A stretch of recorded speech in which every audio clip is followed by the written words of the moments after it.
ପିନ୍ଧିଛନ୍ତି ମା ଆପଣ ଆଜି ଶ୍ରେଷ୍ଠ ଓଡ଼ିଆଣୀ ଭଳି ଲାଗୁଛନ୍ତି ମା ଏ ଜଗତ ଜନନୀ। ଆଉ ଯେତେ ଯାହା ଧାରଣ କରନ୍ତୁ ତୁଳସୀ ନଥିଲେ ଶୋଭା ପାଇବନି ପ୍ରଭୁଙ୍କର ମୁଖମଣ୍ଡଳ। ଯେତେ ଯେତେ ଦେବତା ହୁଅନ୍ତୁ ତୁଳସୀ ନ ପଡ଼ିଲେ ମଣ ହିଁ ହବନି ଭଗବାନଙ୍କର। ତେଣୁକରି ଆଜି ବି ଶରଣ ଶ୍ରୀକ୍ଷେତ୍ର ଆପଣ ମାନଙ୍କର ଢେଙ୍କାନାଳର ଏକ ଘରିଆ ଭକ୍ତ କବି ଦୀନକୃଷ୍ଣ ଦାସଙ୍କର ପବିତ୍ର ପୀଠରୁ ସବୁଦିନେ 12:45 ବାହାରିବେ ଚିଣ୍ଟୁ ବାବା। ମୁଣ୍ଡରେ ତୁଳସୀ ଧାରଣ କରି ପହଞ୍ଚିବେ ଗାଡ଼ିରେ 200 କିଲୋମିଟର ଆସିବେ, 200 କିଲୋମିଟର ଯିବେ। 319 ଫୁଟର ତୁଳସୀ ମାଳ ବାହୁଡ଼ା ଦଶମୀ ଦିନ ଚିଣ୍ଟୁ ବାବା ଦେଇକି ଗଲେ। ଇଏ ହେଉଛି ଶରଣ ଶ୍ରୀକ୍ଷେତ୍ରର ମାହାତ୍ମ୍ୟ। ଏକ ଘରିଆ, ସେ ଏକ ଘରିଆର ନାମ କାହିଁକି ନା ଢେଙ୍କାନାଳର ହେଲା, ନା ଅନୁଗୁଳର ହେଲା, ନା ଏ ରାଜ୍ୟର ହେଲା, ନା ସେ ରାଜ୍ୟର ହେଲା। ମଝି ଖଣ୍ଡରେ ରହିଗଲା ଆମ୍ର ବୃକ୍ଷର ପଦ ତଳେ, ଆମ୍ର ବୃକ୍ଷର ଛାଇ ତଳେ ଭକ୍ତ କବି ଦୀନକୃଷ୍ଣ ଦାସ ବସିଲେ। ରସକଲ୍ଲୋଳ କାବ୍ୟ ରଚନା କଲେ। ବ୍ରାହ୍ମଣୀ ନଦୀ କୂଳ କୂଳ ହୋଇ ବହି ଯାଉଛି, ଜଗନ୍ନାଥଙ୍କୁ ସ୍ମରଣ କଲେ। ଚକା ଆଖିକୁ ସ୍ମରଣ କଲେ। ମହାବାହୁ ସ୍ୱରାଟ ରାଟ ଜଗନ୍ନାଥଙ୍କୁ ସ୍ମରଣ କରି ଭକ୍ତ କବି ଦୀନକୃଷ୍ଣ ଦାସ ରଚନା କଲେ ରସକଲ୍ଲୋଳ କାବ୍ୟ। ଯେଉଁ ରସକଲ୍ଲୋଳ କାବ୍ୟରେ ଏଇ ଚକା ଆଖିକୁ ପ୍ରଥମତଃ ବନ୍ଦନା କରିଛନ୍ତି, କ୍ଷେତ୍ରକୁ ପ୍ରଥମତଃ ବନ୍ଦନା କରିଛନ୍ତି।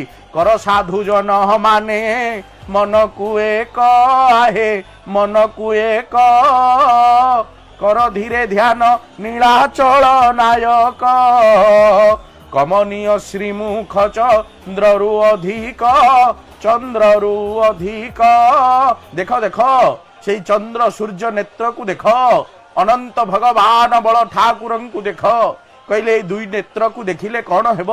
କର ସାଧୁ ଜନ ମାନେ ମନକୁ ଏକ ଆହେ ମନକୁ ଏକ, କର ଧୀରେ ଧ୍ୟାନ ନୀଳାଚଳ ନାୟକ, କମନୀୟ ଶ୍ରୀମୁଖ ଚନ୍ଦ୍ରରୁ ଅଧିକ, ଚନ୍ଦ୍ରରୁ ଅଧିକ, କଲେ ଦର୍ଶନ ନ ରୁହେ ସଂସାର ଦୁଃଖ।